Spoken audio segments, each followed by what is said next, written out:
Hello नमस्कार दोस्तों, तो 21 सितंबर को एक और धमाकेदार एसएमई आईपीओ ओपन होने जा रहा है लामोसेक इंडिया लिमिटेड का। तो देखेंगे हम कंपनी के काम के बारे में, उसके बाद जानेंगे आईपीओ डिटेल, कंपनी के फाइनेंशियल कैसे हैं, ग्रे मार्केट डिमांड कैसी चल रही है, और अंत में बताएंगे अपना व्यू कि इस एसएमई आईपीओ में अप्लाई करना है जिसको अवॉइड करना। तो सबसे पहले देख ले रहे हम कंपनी के काम के बारे में।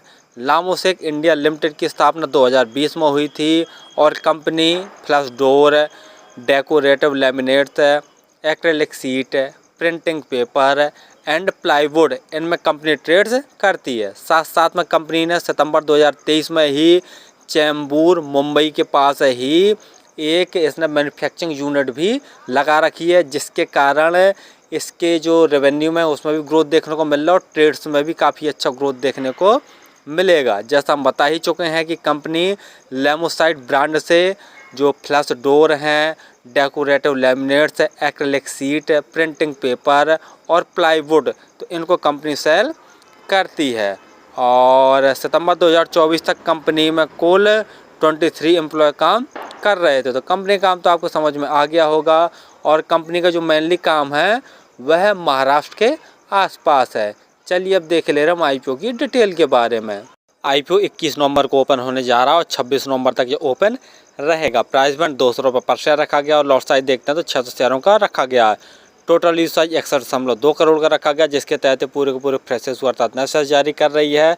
अलॉटमेंट 27 नवंबर को आपको पता चल जाएगा और यदि आपका अलॉट नहीं होता है तो 28 नवंबर तक आपके पैसे रिफंड वापस आपके अकाउंट में आ जाएंगे। लिस्टिंग डेट 29 नवंबर रखी गई है। रिजर्वेशन में रिटेल भाइयों के लिए 50% का रिजर्वेशन रखा गया है। अदर्स में ऐसे नई कैटेगरी के लोग भी आ जाएंगे तो उनके लिए 50% का रिजर्वेशन रखा गया है। रिटेल कैटेगरी में यदि आप एक लॉट अप्लाई करते हैं तो आपको 1,20,000 रुपये खर्च करने पड़ेंगे और रिटेल कैटेगरी में एक ही लॉट अप्लाई किया जा सकता है। यदि एचएनआई कैटेगरी में अप्लाई करना चाहते हैं तो कम से कम 2 लॉट अप्लाई करने पड़ेंगे, जिसके लिए आपको 2,40,000 रुपये खर्च करने पड़ेंगे। आईपीओ आने के पहले जो इनकी प्रोमोटर होल्डिंग थी वो 100% थी। आईपीओ आने के बाद इनकी प्रोमोटर होल्डिंग 70.40% जैसी बचेगी।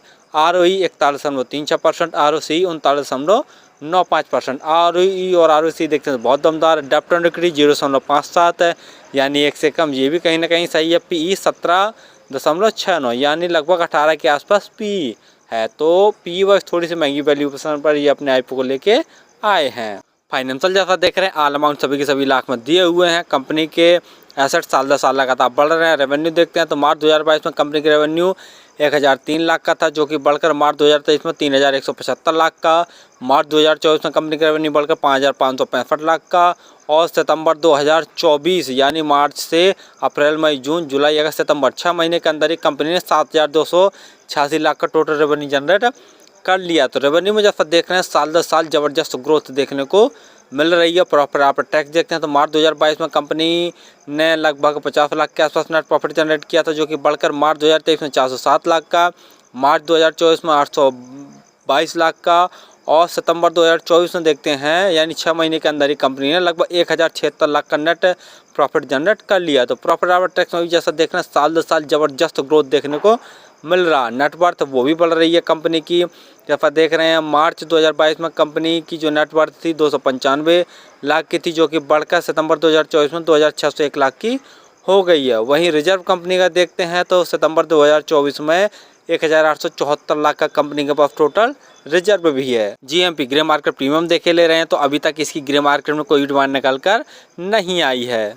फाइनली हमने देखा कि लामोसेक इंडिया लिमिटेड लामोसाइक ब्रांड से flush door, decorative laminates, acrylic seat, printing paper और प्लाईवुड इसमें ट्रेड्स करती है। जैसा हम बता ही चुके हैं कि मुंबई में कंपनी ने अपनी एक मैन्युफैक्चरिंग यूनिट भी लगा के रखी है, जिसके कारण इसके रेवेन्यू में और भी ज़्यादा ग्रोथ देखने को मिलने वाला। तो कंपनी का काम तो ठीक ठाक है और सदाबहार वाला, डिमांडिंग वाला है और फ्यूचर ग्रोथ वाला। दूसरा कंपनी के फाइनेंशियल देखे ले रहे हैं तो वही बहुत दमदार है। साल दर साल रेवेन्यू में ज़बरदस्त ग्रोथ देखने को मिल रहा है और प्रॉफिट आफ्टर टैक्स में भी ज़बरदस्त उछाल देखने को मिल रहा है।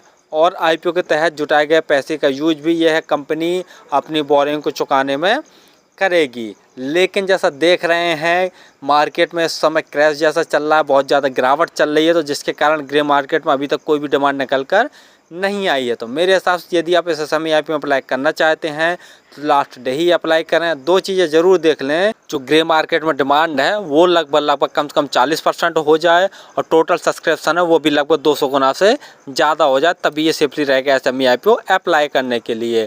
और इसके फाइनेंशियल बहुत दमदार हैं, तो हो सकता है कि लास्ट डे तक इसकी ग्रे मार्केट में डिमांड निकल कर आ जाए।